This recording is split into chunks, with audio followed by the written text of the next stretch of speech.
Good morning. कैसे हो आप सभी? I am also fine. प्रिय छात्रों,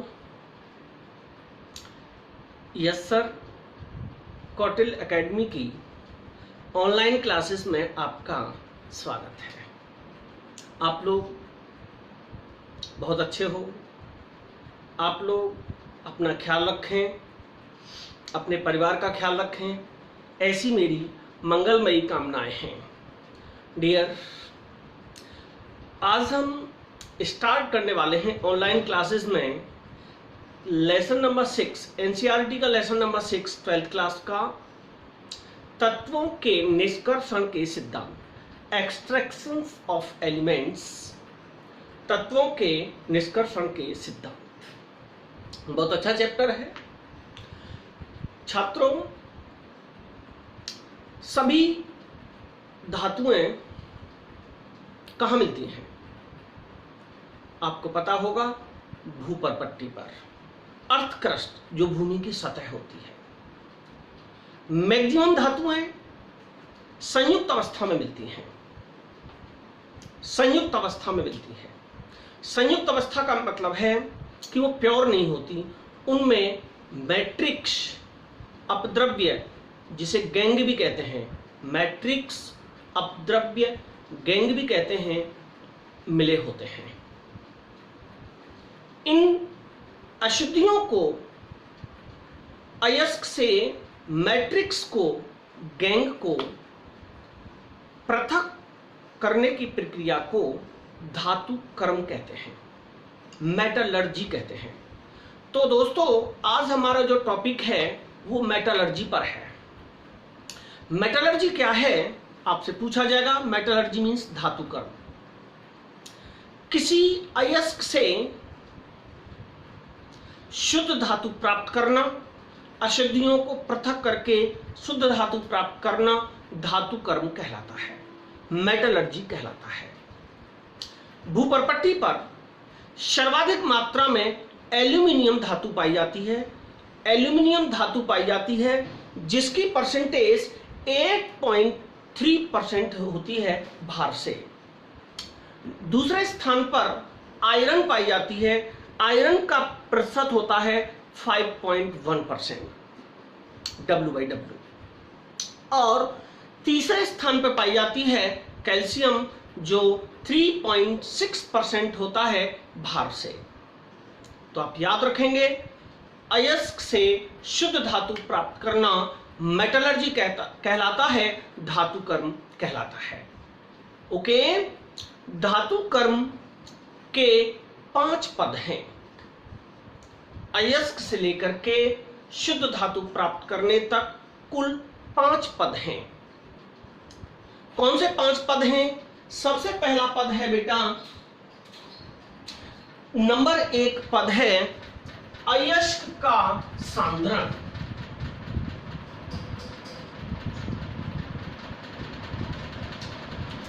धातु कर्म के 5 पद हैं। सबसे पहला है अयस्क का सांद्रण। दूसरा है अयस्क का भर्जन। सांद्रण को कहते हैं कॉन्सेंट्रेशन। दूसरा है रोस्टिंग। तीसरा है अयस्क का निस्तापन, कैल्सिनेशन। अयस्क का प्रगलन, स्मेल्टिंग। और लास्ट का है शोधन, प्योरिफिकेशन। तो आपको याद रखना है, मेटलर्जी के ये 5 स्टेप्स होते हैं। First one is concentration, second one is roasting, third one is calcination, and smelting and purification. किसी अयस्क से शुद्ध धातु प्राप्त करने के ये 5 पद हैं। इन पांचों पदों को मिलाकर के बनती है मेटलर्जी। मेटलर्जी धातु कर्म। ओके, तो सबसे पहले मैं ले रहा हूं अयस्क का सांद्रण, concentration of the ores, ORES। Note कर लें, आपको एक बहुत ही इंपॉर्टेंट बात बताने जा रहा हूं जो कोई नहीं बताएगा। आवर्त सारणी में उपस्थित 16वें समूह के तत्व, जिसे 6वां समूह भी कहते हैं, ऑक्सीजन, सल्फर, सेलेरियम, टेलीरियम तथा पोलोनियम, ओल्ड स्टाइल से टीपो, ओल्ड स्टाइल से टीपो, इन सभी पांचों तत्वों को कैल्कोजन भी कहते हैं। इन सभी तत्वों को कैल्कोजन भी कहते हैं। कैल्कोजन का अर्थ होता है बेटा अयस्क बनाने वाले। अयस्क बनाने वाले जितने भी अयस्क होते हैं, मेटलर्जी में जितने भी अयस्क होते हैं, उनमें ये 16वें वर्ग के तत्व अवश्य होते हैं। ओल्ड स्टाइल से टीपो, ये 16 groups elements are necessary find in all ores, then so these are called chalcogen. तो किस वर्ग के तत्वों को कैल्कोजन कहते हैं? 6वें अथवा 16वें वर्ग के तत्वों को कैल्कोजन कहते हैं। सभी अयस्कों में पाए जाते हैं। तो सबसे पहले मैं लेता हूं बेटा अयस्क का सांद्रण। नंबर 1 मेटलर्जी का सबसे पहला पॉइंट है अयस्क का सांद्रण, कॉन्सेंट्रेशन। अयस्क का सांद्रण, किसी अयस्क से मैट्रिक्स, गैंग या अधात्री, गैंग या अधात्री को पृथक करके अयस्क में धातु की प्रतिशत मात्रा बढ़ाना अयस्क का सांद्रण कहलाता है।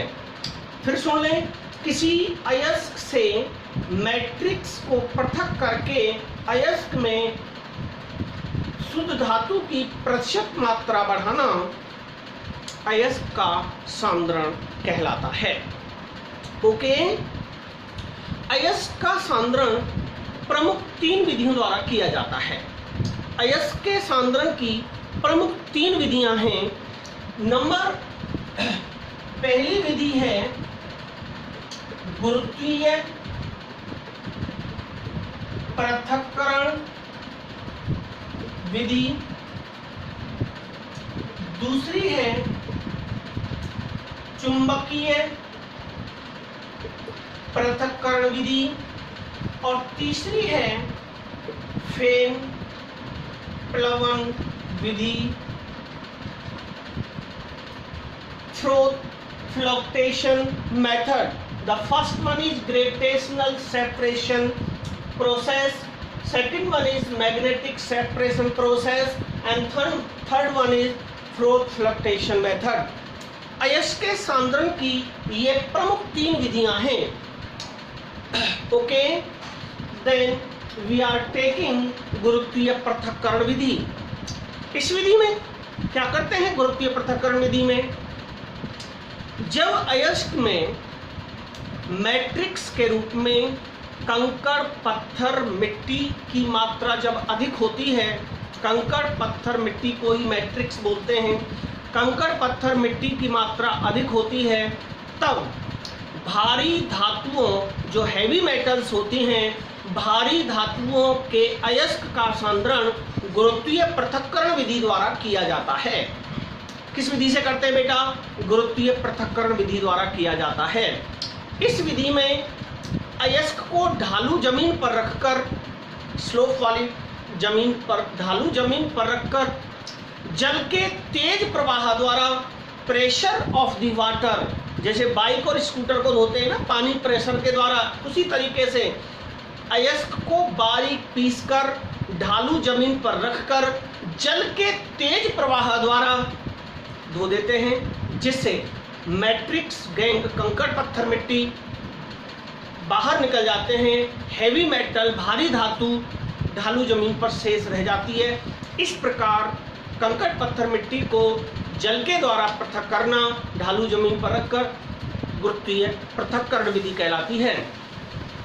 ओके, इस विधि द्वारा प्रायः लोहे के अयस्क का सांद्रण किया जाता है, क्योंकि लोहा काफ़ी हैवी मेटल है। ओके, ये था गुरुत्वीय पृथक्करण विधि। इसमें क्या होता है बेटा, आप इस तरीके से भी इसे समझ सकते हैं गुरुत्वीय पृथक्करण विधि को। ये सीढ़ी नुमा जमीन है, ये सीढ़ी बना रखी हैं, इन पर जो अशुद्ध अयस्क होता है वो रख लेते हैं। यहाँ अशुद्ध अयस्क को रख लिया।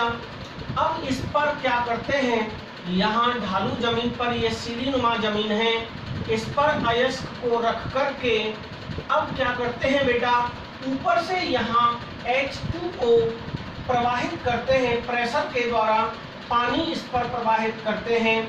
तो क्या होता है, जब पानी का प्रेशर डालते हैं तो मैट्रिक्स कंकड़ पत्थर मिट्टी बह करके बाहर निकल जाते हैं और शुद्ध धातु इस प्रकार से ढालू सीढ़ी नुमा जमीन पर शेष रह जाती है। इस विधि को कहते हैं गुरुत्वीय पृथक्करण विधि। ओके, दूसरा लेता हूं मैं।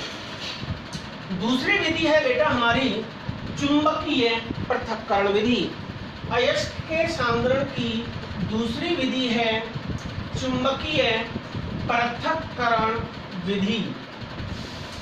देखिए, नाम से पता लग रहा है कि मैग्नेट के द्वारा, आपको पता है चुंबक के प्रति आकर्षित होने वाली धातु है लोह, आयरन, ठीक है ना। तो आयरन के अयस्क का सांद्रण चुंबकीय पृथक्करण विधि से भी किया जाता है। जब उसमें कंकड़ पत्थर मिट्टी की मात्रा कम होती है तब इस विधि द्वारा आयरन के अयस्क का सेपरेशन करते हैं। चुंबकीय पृथक्करण विधि में क्या होता है, एक रोलर होता है, ये एक पहिया है, एक रोलर होता है। It is driven by an engine, ये इंजन का पहिया है, ये इंजन का पहिया है जो रोटेट हो रहा है बाई इंजन। ये साइकिल इंजन का है, ये साइकिल। इस पर यहाँ एक स्ट्रैप लगा हुआ है, एक पट्टा लगा हुआ है जो इसे इंजन को घुमाने पर इसे रोटेट कराता है। इस तरीके से जब ये इंजन रोटेट होता है तो ये चुंबकीय रोलर है, ये चुंबकीय रोलर घूमता है। ये चुंबक का बना हुआ पहिया है। इस पर क्या करते हैं, अयस्क को बारीक पीस करके इस पर डालते रहते हैं। स्लोली इस पर बारीक पिसे हुए अयस्क को डालते रहते हैं। अयस्क ऐसे घूम करके आता रहता है। तो बेटा होता क्या है कि जो हैवी पार्टिकल्स होते हैं, जो मेटल होती है, हैवी पार्टिकल्स होते हैं, वो तो यहीं के यहीं गिर जाते हैं या रोलर से चिपक जाते हैं। मेटल तो यहाँ इकट्ठी होती रहती है इस तरीके से, और जो कंकड़ पत्थर मिट्टी होती है, मैट्रिक्स इधर चली जाती है। क्योंकि धातु आयरन जो है चुंबक के प्रति आकर्षित होने वाली धातु है, इसलिए धातु तो चुंबक के रोलर के पास गिर जाती है और कंकड़ पत्थर मिट्टी ये दूर जाके अलग छिटक जाते हैं। इस प्रकार से मैट्रिक्स का सेपरेशन चुंबकीय रोलर के द्वारा हो जाता है, इसलिए इस विधि को कहते हैं चुंबकीय पृथक्करण विधि। आपकी समझ में आ गई होगी। ये चित्र आप देख लें, ये इंजन है, इंजन से घूम रहा है, यहाँ अयस्क को बारीक पीस के डालते रहे। तो होता क्या है डालने से कि जो मेटल है वो तो चुंबकीय रोलर के पास गिर जाती है और जो कंकड़ पत्थर मिट्टी है वो दूर जाके गिर जाते हैं, छिटक जाते हैं। इस प्रकार से मैग्नेटिक सेपरेशन ऑफ और हो जाता है। तो ये था चुंबकीय पृथक्करण विधि। अब हम लेते हैं तीसरी सांद्रण की तीसरी बहुत ही इम्पोर्टेंट प्रोसेस है, बहुत ही इम्पोर्टेंट विधि है फेन प्लवन विधि, फ्रोथ फ्लक्टेशन मेथड।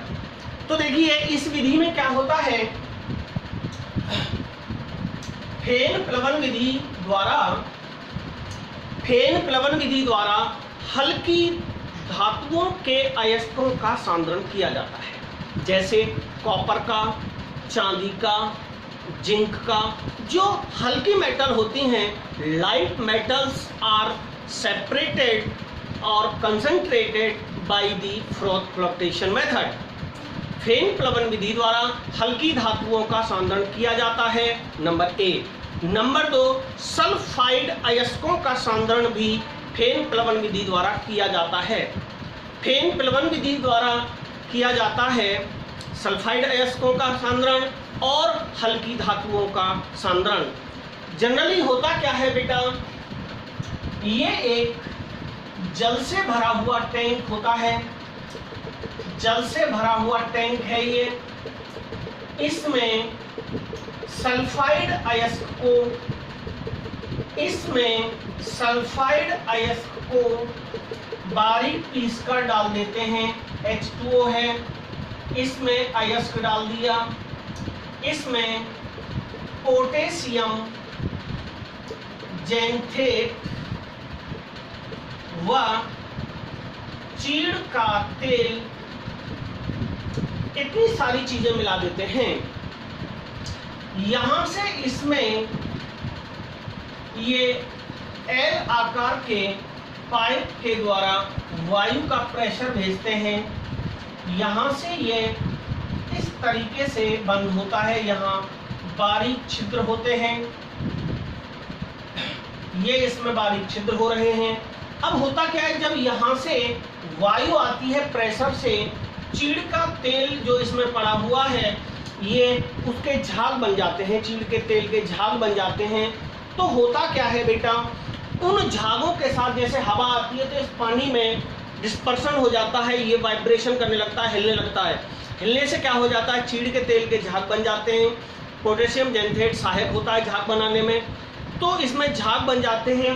ये झाग बन करके ऊपर इस जल की सतह पर आ जाते हैं, यहाँ झाग एकत्रित हो जाते हैं ऊपर, और इन झागों के साथ धातु भी, हल्की जो धातु होती है, इन झागों के साथ प्लस धातु भी ऊपर आ जाती है।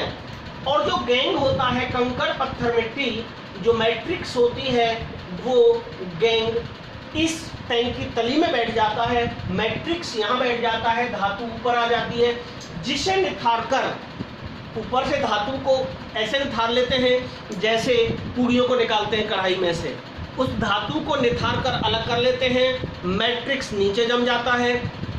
इस प्रकार से हल्के धातुओं के अयस्कों का सांद्रण फेन प्लवन विधि से हो जाता है।